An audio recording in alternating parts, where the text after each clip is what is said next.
Bonjour, c'est Philippe. Je vous retrouve aujourd'hui pas dans mon atelier et suite à une longue période d'absence, en tout cas sous forme de vidéo, puisque j'avais pas eu grand chose à montrer pendant ces derniers temps, et puis le travail, et puis le Covid, le confinement, tout ça. Bref, ça a été un peu compliqué. Aujourd'hui, je sors, oui, je suis dans la voiture, et je vais rejoindre mon beau-frère sur un endroit où on a déjà fait une vidéo pour poser un volet roulant. Le sujet du jour, par contre, c'est pas du tout ça. C'est des problèmes de maçonnerie. Il y a un mur de clôture qu'il a fallu écrouler et qu'il va falloir reconstruire, mais c'est pas pour aujourd'hui. Et il y a aussi un problème d'humidité dans un mur de pignon du bâtiment, donc il crée de l'humidité dans l'appartement du bas, du rez-de-chaussée. Et moi, j'y vais pour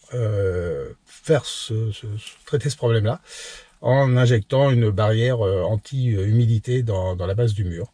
Donc à base de résine. Alors c'est la première fois que je vais faire ça et c'est pour ça que ça me paraissait intéressant de faire une vidéo.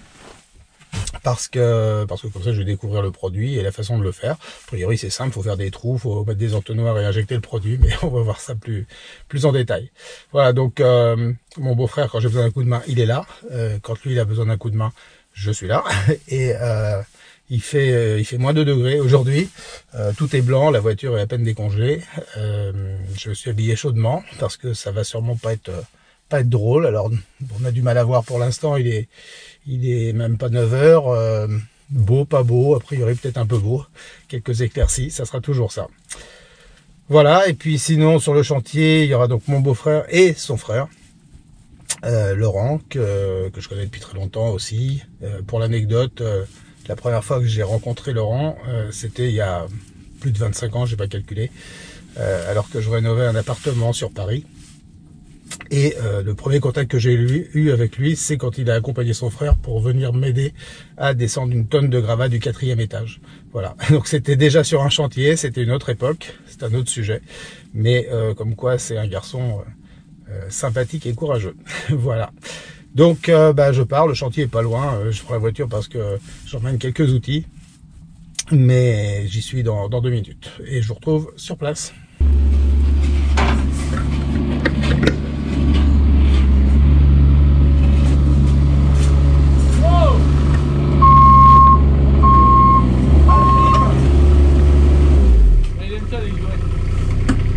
Donc voici le mur qui pose problème.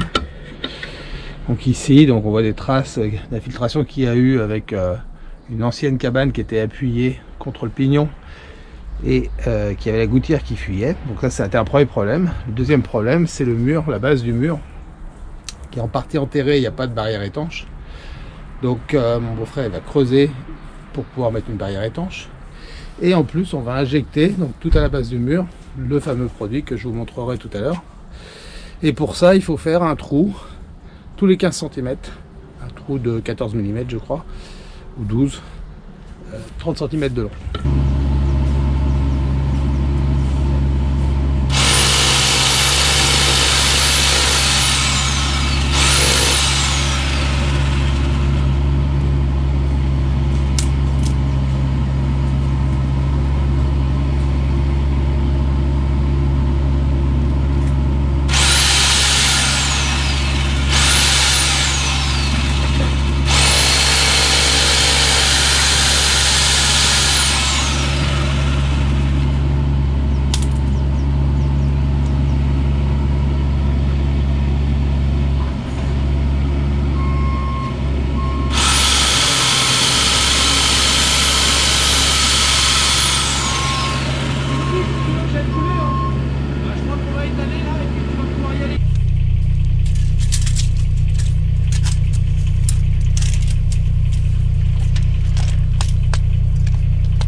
Ça c'est nickel.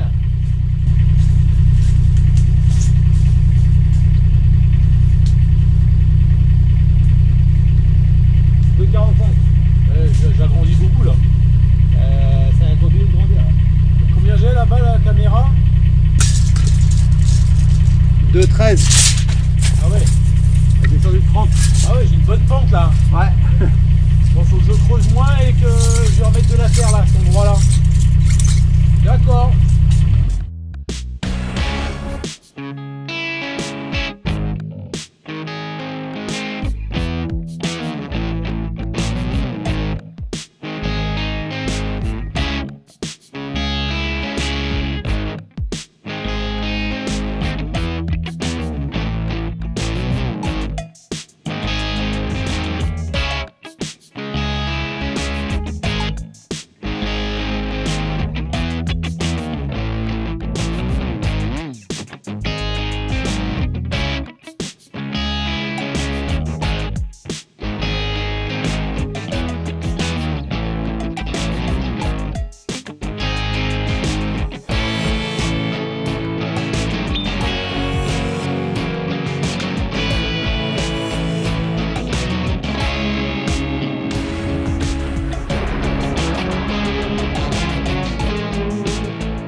Bon ben voilà, les trous sont percés pour l'injection du produit.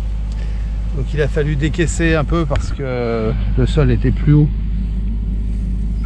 que la dalle qui est à l'intérieur du bâtiment. Et ça va permettre aussi de poser un drain au pied de la fondation, quasiment au pied de la fondation.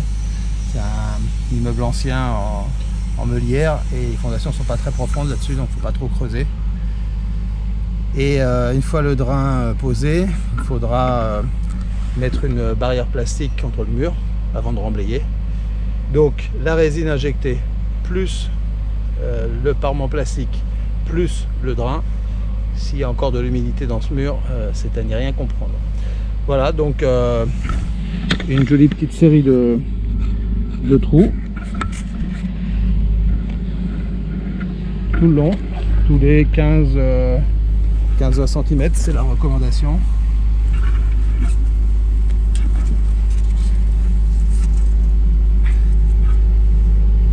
Et maintenant il n'y a plus qu'à injecter le produit. Voilà, comme on dit, il n'y a plus qu'à. Donc le produit, c'est ça. C'est du Rubson étanchéité par injection et qui est marqué bloc remonté d'eau par capillarité. Donc le but c'est d'injecter ça comme c'est sur la petite photo avec des petits entonnoirs bleus qui sont là et qui se vissent dans le mur, dans les trous qui sont faits. Donc des trous de 30 cm de profondeur, le mur fait 50. Et donc on visse le petit tuyau et on fixe le réservoir par dessus et on verse à peu près 1 litre de produit qui doit s'injecter. Ensuite il n'y a plus qu'à attendre que le produit pénètre et une fois que c'est fait, on dévisse tout ça et on bouche avec du ciment prompt. Voilà, avant de mettre les embouts, un petit coup de soufflette pour enlever la poussière qu'il y a suite au perçage. Et normalement le produit doit se diffuser le plus possible à l'intérieur du mur. Voilà, on espère que ça fonctionne. On a plusieurs bidons et donc voilà, c'est parti.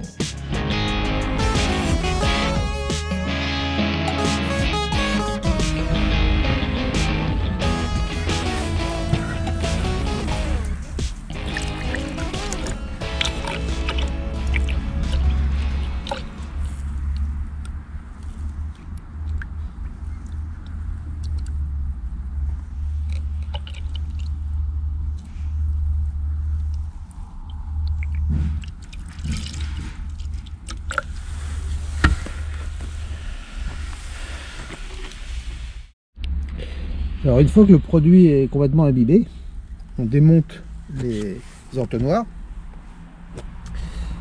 et il faut préparer un peu de ciment prompt pour pouvoir boucher les trous quand on enlève les canules, parce que sur ça, ça risque de suinter et qu'une partie du produit s'en aille. En tout cas, c'est ce qui est mis dans les préconisations. Donc c'est ce qu'on va faire. Voilà, un peu de ciment.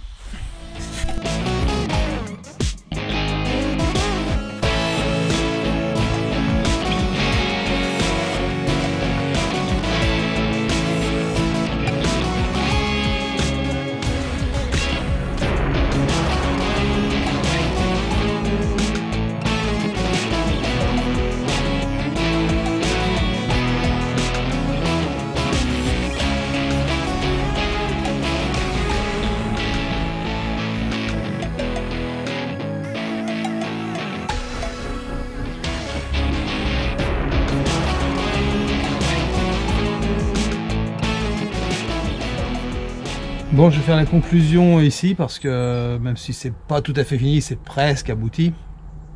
Mais la lumière baisse et du coup pour filmer la fin ça va être compliqué.